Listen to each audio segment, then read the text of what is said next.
ಎತ್ತಿನಹೊಳೆ ಯೋಜನೆಯಿಂದ ಕರಾವಳಿ ಭಾಗದ ಪರಿಸರ, ಜೀವ ವೈವಿಧ್ಯ ಹಾಗೂ ಕುಡಿಯುವ ನೀರಿನ ಭದ್ರತೆಗೆ ಉಂಟಾಗಬಹುದಾದ ಪರಿಣಾಮಗಳ ಕುರಿತು ಸರ್ಕಾರ ಸ್ಪಷ್ಟನೆ ನೀಡಬೇಕು ಎಂದು ಆಮ್ ಆದ್ಮಿ ಪಕ್ಷದ ರಾಜ್ಯೋಪಾಧ್ಯಕ್ಷ ವಿವೇಕಾನಂದ ಸಾಲಿನ್ಸ್ ಆಗ್ರಹಿಸಿದರು.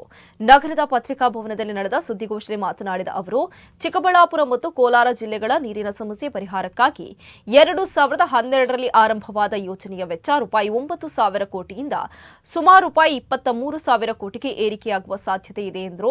ಸರ್ಕಾರ ಯೋಜನೆಯಿಂದ 7 ಜಿಲ್ಲೆಗಳಿಗೆ ವಾರ್ಷಿಕ 24.01 ಟಿಎಂಸಿ ನೀರು ದೊರೆಯಲಿದೆ ಎಂದು ಹೇಳ್ತಾ ಇದ್ದಾರೆ.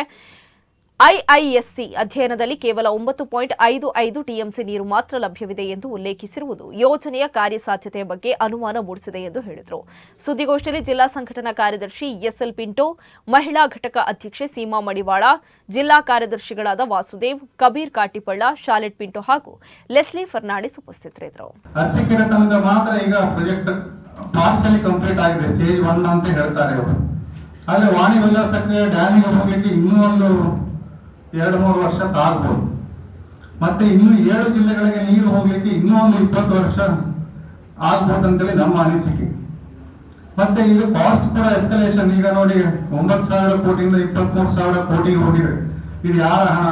ಇದು ನಮ್ಮ ತೆರಿಗೆ ಹಣ. ಇದು ಕಂಪ್ಲೀಟ್ ಆಗುವುದು ಯಾವಾಗ? ಇದು ನಮಗೂ ಗೊತ್ತಿಲ್ಲ. ಇನ್ನು 10-15 ವರ್ಷ ಆಗ್ಬೋದು.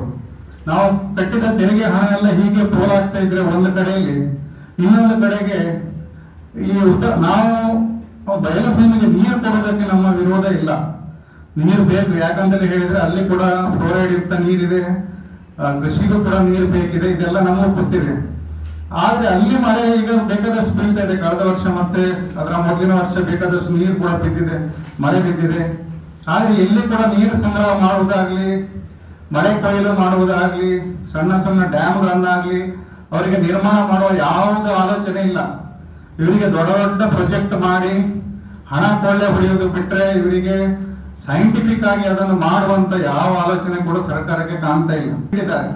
ಆದ್ರೆ ನಮ್ಮ ದಕ್ಷಿಣ ಕನ್ನಡದಲ್ಲಿ ಏನಾಗಿದೆ, ನಮ್ಗೆ ಇದ್ರ ಬಗ್ಗೆ ಏನು ಮಾಹಿತಿ ಇಲ್ಲ. ಈ ನೇತ್ರಾವತಿ ನದಿಗೆ ನಮ್ಮ ಜೀವ ನದಿ ಅಂತ ಹೇಳ್ತೇವೆ ನಾವು. ನಮ್ಮ ಮಂಗಳೂರಿಗೆ ಜೀವ ನದಿ, ಜೀವ ಜಲ. ನಮ್ಗೆ ಅದರ ಬಗ್ಗೆ ಒಂದು ಚೂರು ಕಾಳಜಿ ಇಲ್ಲ. ನಮ್ಮಲ್ಲಿ ಈಗ ನೋಡ್ತಾ ಹೋದ್ರೆ ನಾವು 40 ಮಾಳಿಗೆದು, 50 ಮಾಳಿಗೆದು, 50 ಫ್ಲೋರ್ ಬಿಲ್ಡಿಂಗ್ ಆಗ್ತಾ ಇದೆ. ಒಂದು 20-30 ವರ್ಷ ಹೋದ ನಂತರ ಮಂಗಳೂರಲ್ಲಿ ನೀರಿನ ಎಷ್ಟು ತೊಂದರೆ ಬರಬಹುದು ಅನ್ನುವಂತ ನಮ್ಗೆ ಒಂದು ಪರಿಕಲ್ಪನೆ ಕೂಡ ಇಲ್ಲ. ಇದರಿಂದ ನಾವು ಏನ್ ಹೇಳ್ತಿದ್ದೇವೆ, ಇದ್ರ ಬಗ್ಗೆ ಒಂದು ವೈಜ್ಞಾನಿಕ ಅಧ್ಯಯನ ನಡೀಬೇಕು. ಮಂಗಳೂರಿಗೆ ಎಷ್ಟು ನೀರಿದೆ? ಈಗ ತುಂಬೆ ಡ್ಯಾಮ್ ಮಾತ್ರ ನಮ್ಗೆ, ಅದು ಬಿಟ್ಟರೆ ನಮ್ಗೆ ಯಾವುದೇ ಒಂದು ರಿಸರ್ವಾಯರ್ ಇಲ್ಲ.